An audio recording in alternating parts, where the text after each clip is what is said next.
आपका मालिक कौन है? कोट नजीबुल्लाह में। वो कहता है कि यहाँ पर आग लगाओ, यहाँ पे सांप बहुत है, इसलिए आप लोगों ने आग लगाई।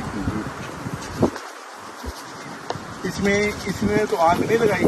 कोई कसूर इसका नहीं, खुदा और रसूल के सामने।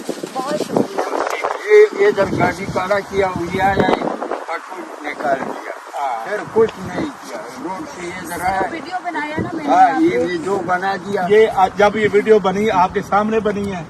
हमने जरा, मगर हमारा वो लोग इसके साथ आग ये नहीं लगा। खुदा रसूल के सामने आग में इसका कोई शेर। ठीक है। आती हूँ, एक वीडियो जो मैंने अभी तक अपलोड नहीं किया वो मैं अब करूंगी। मैं यहाँ पर 11 मई को आई थी, अराउंड कोई 6:45 बजे के करीब। ठीक है, टाइम के साथ तो ऑब्वियसली तस्वीरें आईफोन में सेव होती हैं। ये जो आप इस वक्त कांटे देख रहे हैं यहाँ पे, ये उस वीडियो में मेरे फ्रॉक में फंस गए थे।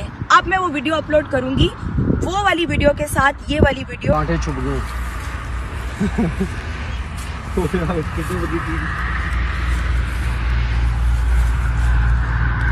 तेरी बोलती बंद हो गई है।